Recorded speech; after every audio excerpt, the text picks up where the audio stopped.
Hey everybody, super excited to be hanging out with you today, morning, afternoon, evening, whenever you're catching up with us. I am so excited. A lot of times people ask me, how does it work as a real estate agent to find an investor to work with, to have a relationship with one, and to not have it be just one deal? So today, that's what we're gonna be answering. My name is Rachel Adams-Lee. Many of you guys know me from Facebook, from different coaching and things, but I am a top 1,000 agent in the country for real estate. And this fine gentleman. My name is Matt Aitchison. Everybody calls me Matty A. And I am a real estate investor, actually an ex-business partner of Rachel. And I have been a full-time real estate investor for the last 5 years, flipped over 150 houses, bought a ton of rentals, and really utilized the investing platform to grow my wealth, grow my business. But the way I've been able to do that is by having an amazing relationship with people like Rachel. And today we're gonna talk a little bit about how to pair those two relationships together in order to make it, one, a win-win, but also to make it where you guys can grow together, to where you can use the different skill sets, the different platforms, the different strategies that the two really parallel businesses can utilize one another to grow, increase not only your profits if you're an investor, but to increase your real estate revenue commissions as a realtor. We're gonna dive into that right now. But before we do that, we're gonna take you guys back a little bit. I wanna tell you a little bit about our history and how our relationship has become what it is today. So about 5.5 years ago, Matty and I started our real estate business, broke as a joke. People are like, oh, I'm paycheck to paycheck. I'm like, haha, I'm paycheck behind a paycheck, borrowing money from like family, friends, my nail lady, no joke.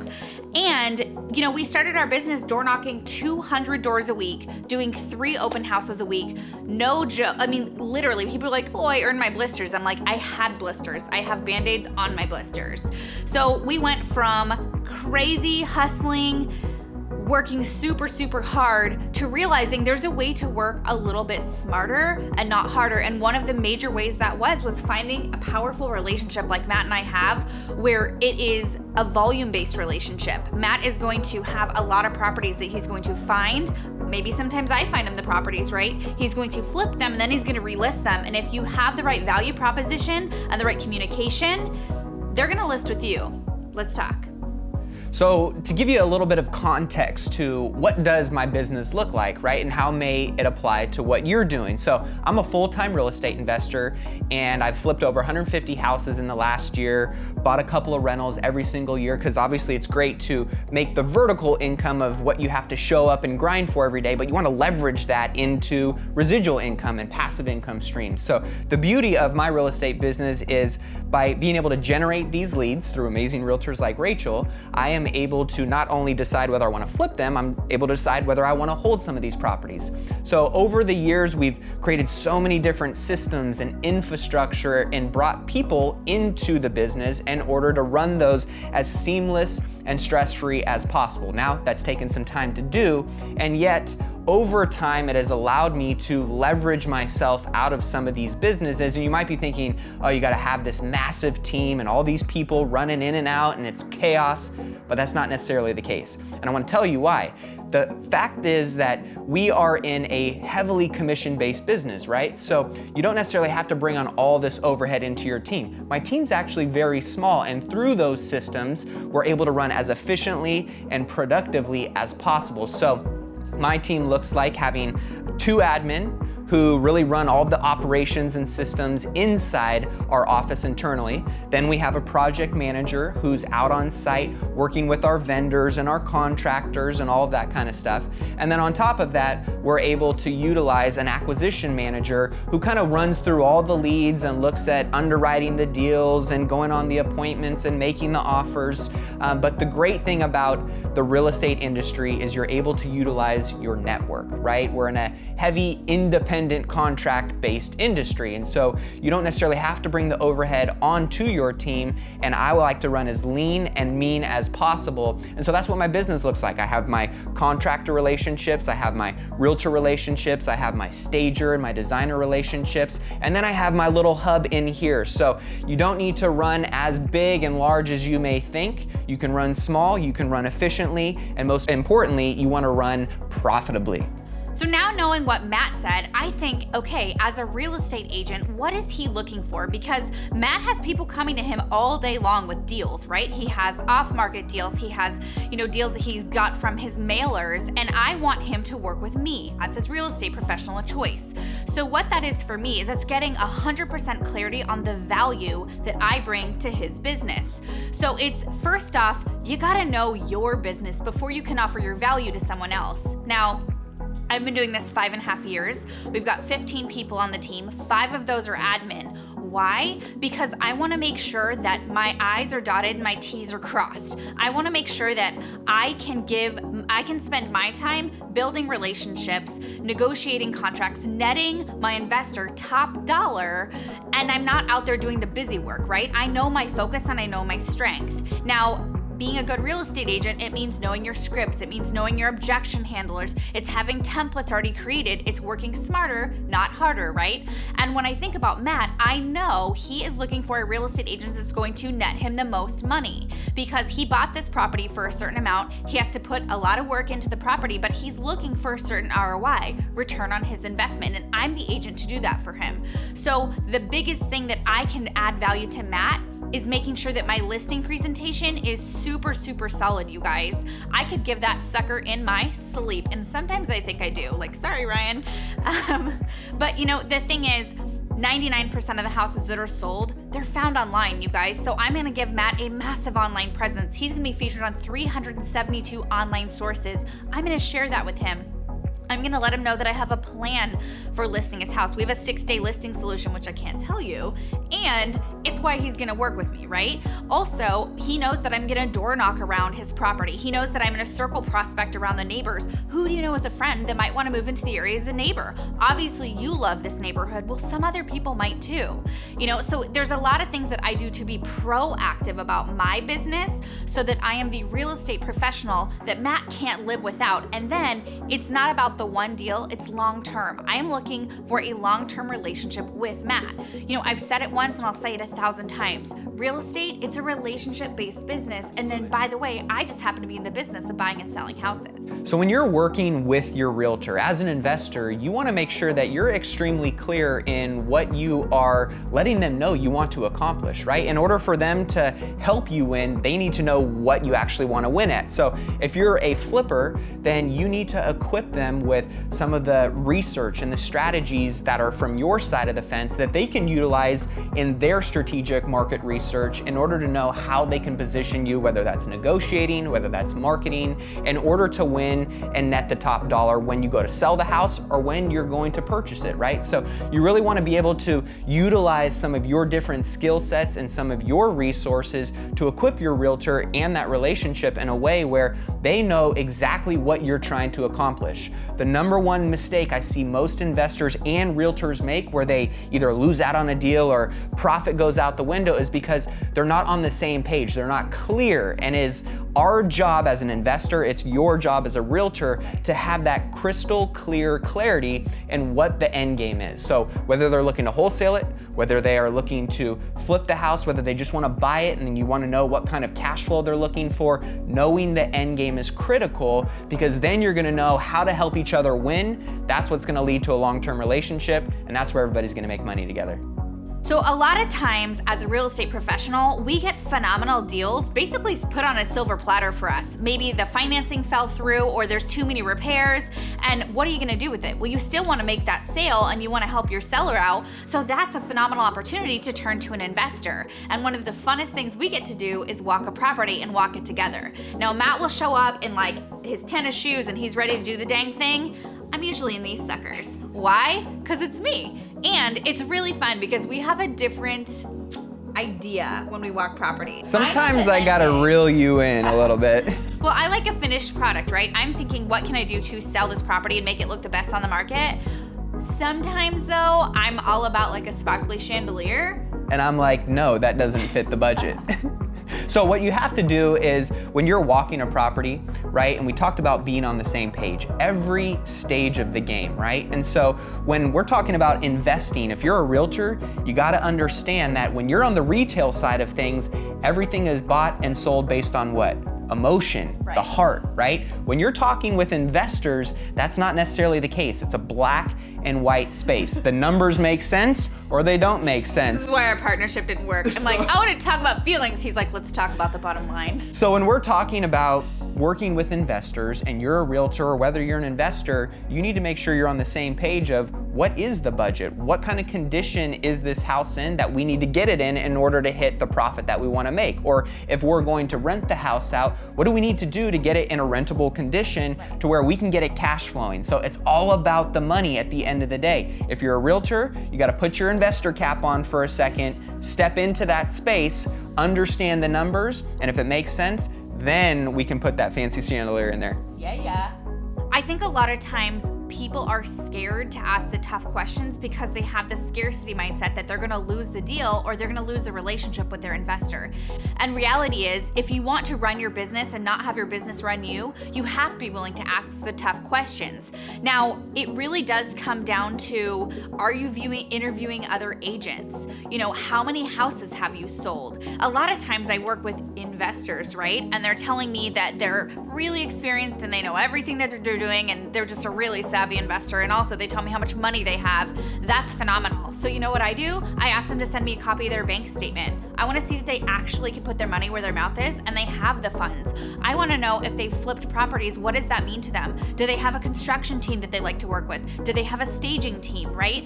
And if they can't answer those questions, it doesn't mean you don't work with them, but it just helps you understand the clarity around what kind of investor this is. Are they really an experienced investor? Because what I always tell people, I mean, really the reason I think investors work with me so often is because I know the language. I specialize in building your investment portfolio. And I can say that because Matt has sold 150 houses in the last 5 years. I have a lot of other investors that I work with. I know what they want. They want to net the most money, right? They want the profit, and then I'm the agent that can do that with them. And I always say this because it's phenomenal, and I think that it just kind of hits the nail on the head. You know, I want to be honest with you now so I don't disappoint you later. So being upfront, right? Being clear with the expectations and being willing to ask the tough questions, it's really gonna give you a step up. Well, you know, and it's just like whether you were pre-qualifying a buyer to make sure that they are worth your time, you should be doing absolutely the same thing with the investor. And if you don't feel comfortable in that language yet, right, it's taking you some time to get comfortable in speaking that language.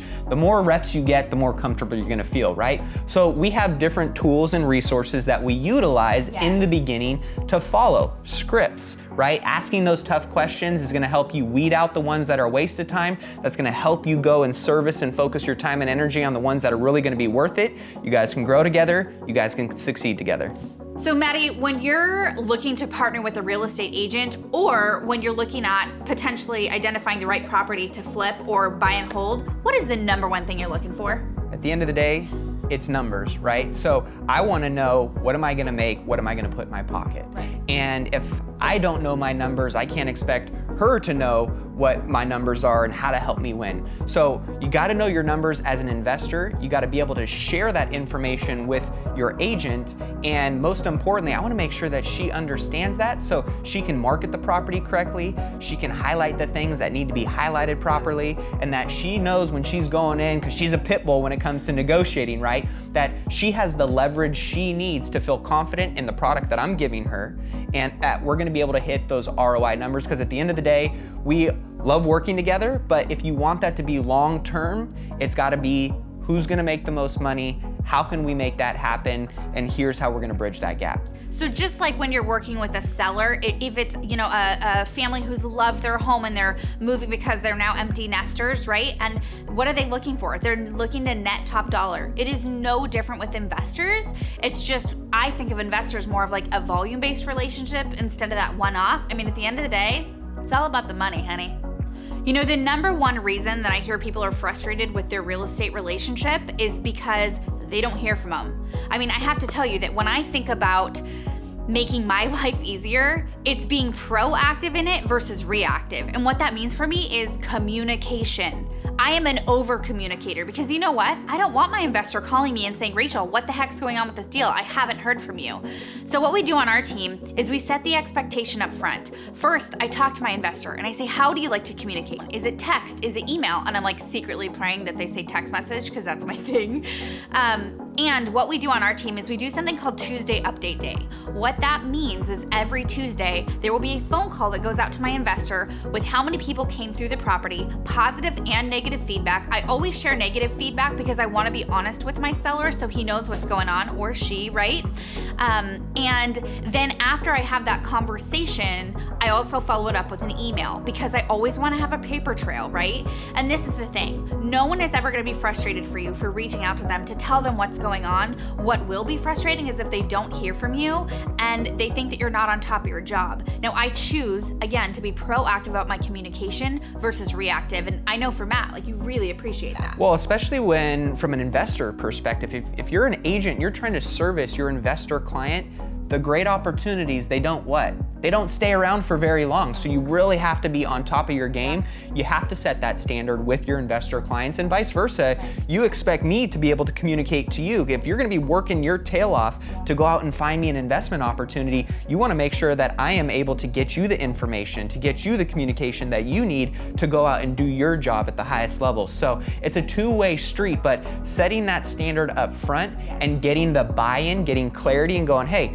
this is our expectation here. We both on the same page? Yes, that's the recipe for a winning communication and relationship. And the other thing I'll say too is when you and I started working together and we specified you are the investor now and I'm the real estate professional, we actually had a conversation of when you have a house that you're identifying that you want to flip, I tell him that I will get him comparables for that property in 24 hours. 24 hours, you guys, and he knows that that is the standard. So like he said, deals come and go. I don't want him to lose out on a deal because I also know that's another listing that I could lose out on.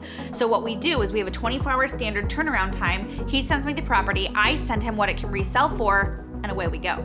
A great book that any agent and or investor can read is Fierce Conversations by Susan Scott. And one of the amazing takeaways of that book, and we constantly talk about it and has strengthened our relationship and how we work together, is the conversation, the ones that you are having and the ones that you aren't having are the relationship. So if you want to fill that gap, if you want to strengthen the bond between you and your realtor or you and your investor, having those conversations, the good, the bad, the ugly, but having those conversations and setting that standard, putting the precedent on that this is an important part of how we're going to win together, you got to have those conversations.